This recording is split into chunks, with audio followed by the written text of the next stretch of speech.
Good morning, afternoon, everyone. Today we'll be diving into the fascinating world of ethics, focusing on the comparison between consequentialist and non-consequentialist approaches. We'll explore the key assumptions and decision-making criteria that distinguish these two ethical frameworks. I'm excited to take you through this topic and shed light on how these perspectives influence moral judgments and choices. Let's get started. Ethical theories are systematic approaches that help us determine what is right and wrong.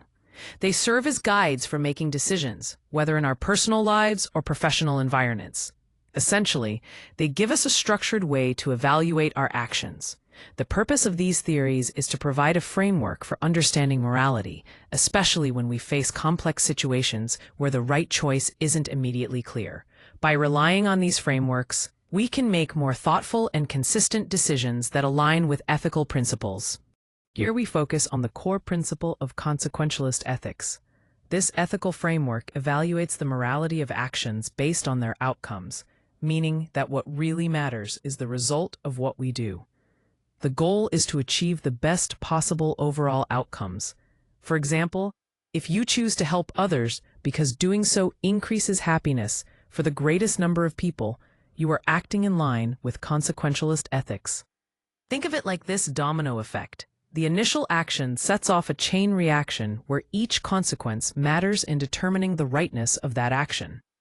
This approach encourages us to consider the broader impact of our decisions rather than just the actions themselves. Here we have the key assumptions behind consequentialist theories, starting with the idea that outcomes matter. This means that when we judge actions morally, what really counts are the consequences they produce. Next, we have measurable welfare, which assumes that the well-being or utility of different individuals can actually be assessed and compared. This allows us to weigh benefits and harms in a meaningful way across people. Finally, impartial aggregation highlights that moral judgments must combine these outcomes without favoring any particular individual. In other words, every person's welfare is considered equally, ensuring fairness in our moral evaluations. Together, these assumptions form the foundation for how consequentialist theories evaluate right and wrong based on the results of our actions. Here we see a pie chart illustrating the decision-making criteria within consequentialism, focusing on how utility is distributed across different options. Option A takes the largest share at 50%. Indicating it provides the greatest overall benefit or utility. Option B follows with 30%, while option C accounts for 20%.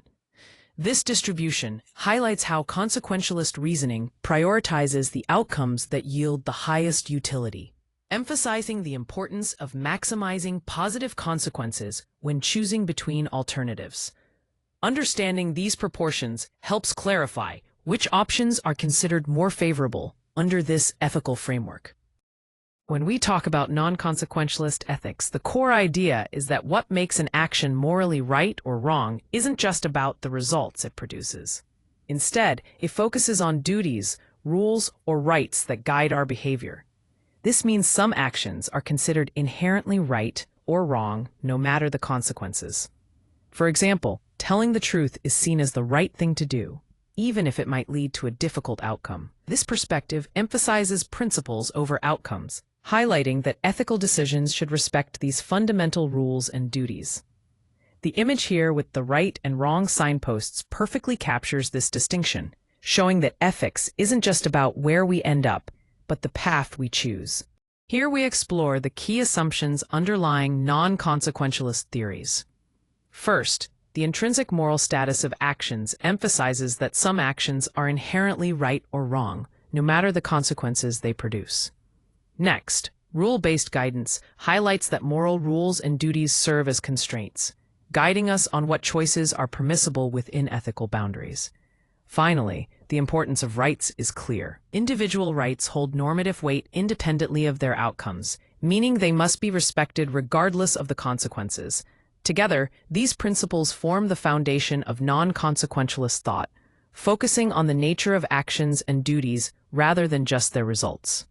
Here we're looking at decision-making criteria within non-consequentialism, starting with rule-based decisions. Unlike approaches that focus on outcomes, non-consequentialist decision-making emphasizes adhering to moral duties, rules, or respecting rights, regardless of the consequences.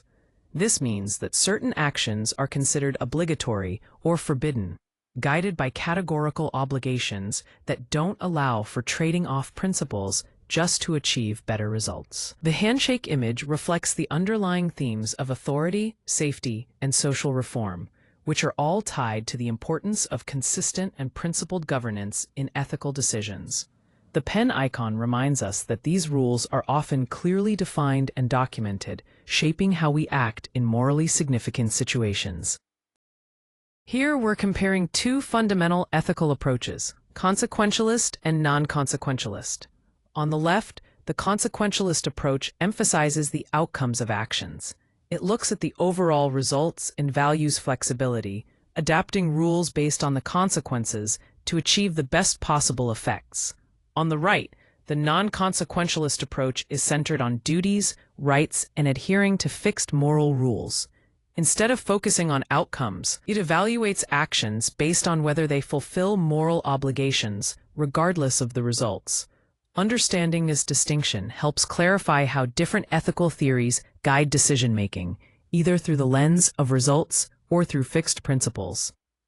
Let's explore both the strengths and limitations of consequentialism. First, one of its key strengths is the clarity of criterion it provides. It offers clear decision rules based on outcomes, which helps guide moral choices in a straightforward way. It also emphasizes overall welfare, focusing on improving the well-being and consequences for everyone affected by an action. This practical approach gives us a useful framework for evaluating actions by looking at their results. However, there are limitations to consider.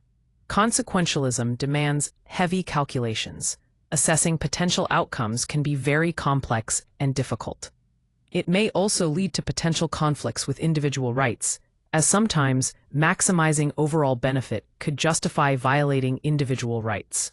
Finally, there's the challenge of measuring values. It can be hard to quantify and compare different values and consequences accurately. These points highlight why consequentialism, while useful, must be applied thoughtfully. Non-consequentialism offers several important strengths. First, it protects individual rights, making sure that people's fundamental freedoms are respected no matter the situation. This is crucial in maintaining fairness and justice.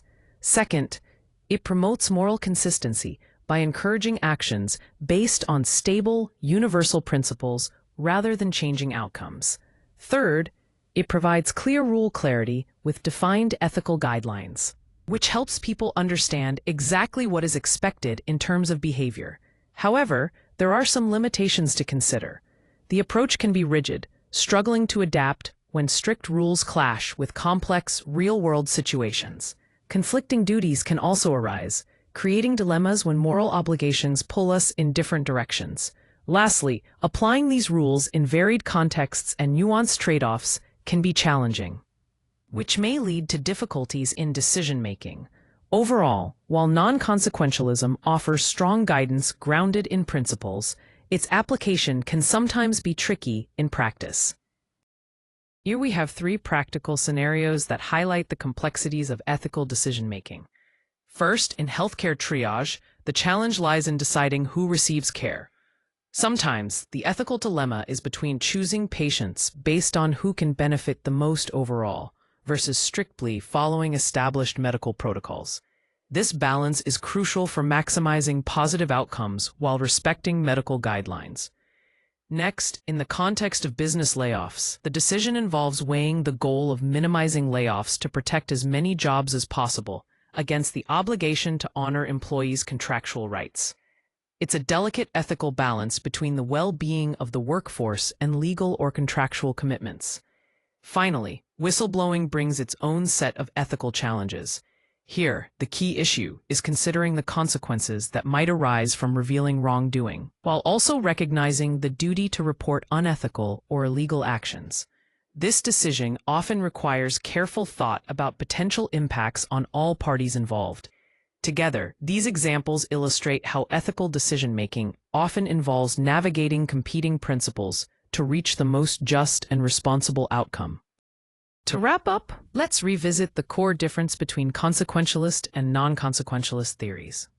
Consequentialists evaluate actions based on their outcomes, whereas non-consequentialists focus instead on duties and rights, regardless of the consequences. This distinction is fundamental to understanding how ethical frameworks operate.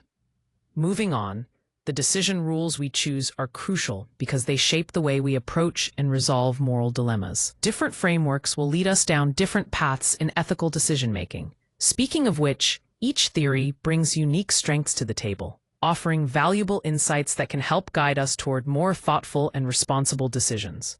However, it's important to remain aware of the limitations. Choosing a particular framework can sometimes complicate matters, especially when dealing with complex or competing moral questions. Keeping these key points in mind helps us navigate ethical challenges with greater clarity and care.